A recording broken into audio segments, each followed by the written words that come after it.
Hello दोस्तों। आज मैं आपको स्टार्टअप कंपनी एमएससी कंपनी को गवर्नमेंट द्वारा कुछ रिलैक्सेशन दिया गया है उसके बारे में मैं आपसे बात करना चाहता हूँ। वैसे तो काफ़ी दिन हो गए, जब भी कोई बोलता है कि स्टार्टअप कंपनी तो एक बहुत बड़ी योजना, बहुत सारी सोच, बहुत सारे रिस्क एक साथ समझ में आता है। सक्सेस होगा नहीं होगा, क्या करेगा ये, ऐसा बहुत सारे लोग डाउट में रहते हैं।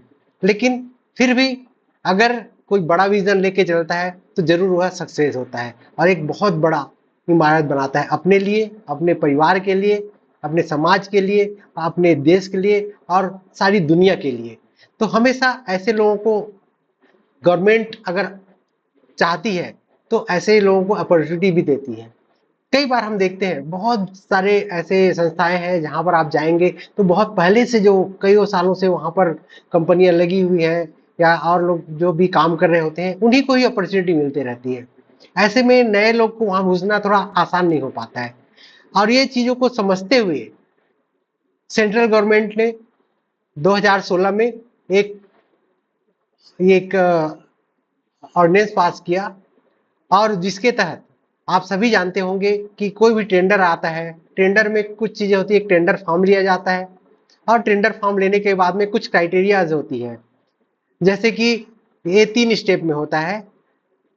एक तो आपका प्री क्वालिफाइंग जो भी डिटेल रहता है। प्री क्वालिफाइंग के लिए बहुत सारे डॉक्यूमेंट्स लगते हैं।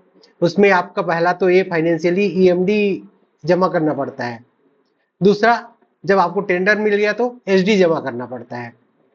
और तो और अगर हमें बोला जाए कि ये टेंडर के लिए आप तभी क्वालिफाई कर पाएंगे जब आपका टर्नओवर इतना होना चाहिए।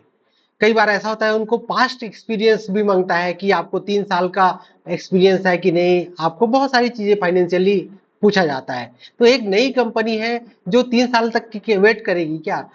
क्योंकि वो अपने स्ट्रक्चर को तो बहुत अच्छे से बना के रखा है, कोई भी काम हो बहुत अच्छे से कर सकता है, लेकिन जब तक उसको अपॉर्चुनिटी नहीं मिलेगी वो अपना टैलेंट कैसे दिखाएगा? तो दोस्तों, आपको मैं बताना चाहता हूं कि गवर्नमेंट ने, सेंट्रल गवर्नमेंट के ने ये बहुत सारे रिलैक्सेशन दिया है, जिसमें से उसको ईएमडी फीस माफ रहती है, एसडी माफ रहती है, और आपको अगर प्रोजेक्ट कंप्लीट होने के बाद में विद इन 45 डेज के अंदर पेमेंट करना होता है। और साथ में जब कभी भी आपको बोला जाए कि हाँ इनका टर्नओवर कितना है, तो टर्न ओवर हो गया, आपका पास्ट एक्सपीरियंस होता है, ये सभी में आपको रिलैक्सेशन होता है। तभी आप देखिएगा काफी बहुत सारे ऑर्गेनाइजेशन में आप जाएंगे, अब जब आप टेंडर भरेंगे तो आपको ये सब चीजें एमएसएमई का और एक स्टार्टअप कंपनी के का अगर आप सर्टिफिकेट देते हैं तो ये चीजें अपने आप आपको माफ हो जाती है। तो वो अपने मन से नहीं दिया जाता, उनके पास में पूरा एक लेटर आया हुआ है सभी के पास में, और उसे वो फॉलो करता है, तभी वो इतनी बड़ी चीजें रिस्क लेता है कि आपका टेंडर में आपको एमएससी को या फिर आपके स्टार्टअप कंपनी को वो ये सब चीज के लिए रिलैक्सेशन देता है। और जो अगर नहीं कर रहे हैं दोस्तों, तो मेरे को लगता है आप स्टार्टअप कंपनी के लिए आप अपॉर्चुनिटी तो है लेकिन आप उनको अपॉर्चुनिटी नहीं दे रहे हो। तो आप हमेशा सभी लोग जितने भी हमारे भारत के नागरिक हैं, चाहे वो एम्प्लॉय हो या स्टार्टअप कंपनी के लोग हैं या फिर एक आम आदमी है, जनता है, इस मैसेज को हमेशा आप याद रखिए, ध्यान रखिए और लोगों तक के इस बात को पहुंचाने की कृपा करेंगे। Thank you, thank you. मैं कुलदीप महेंद्रा आप सभी को ऐसे कुछ छोटी चीजें जो भी मेरे को इंफॉर्मेशन मिलता है उसको मैं आप तक के पहुंचाने की कोशिश करता हूँ। Thank you very much.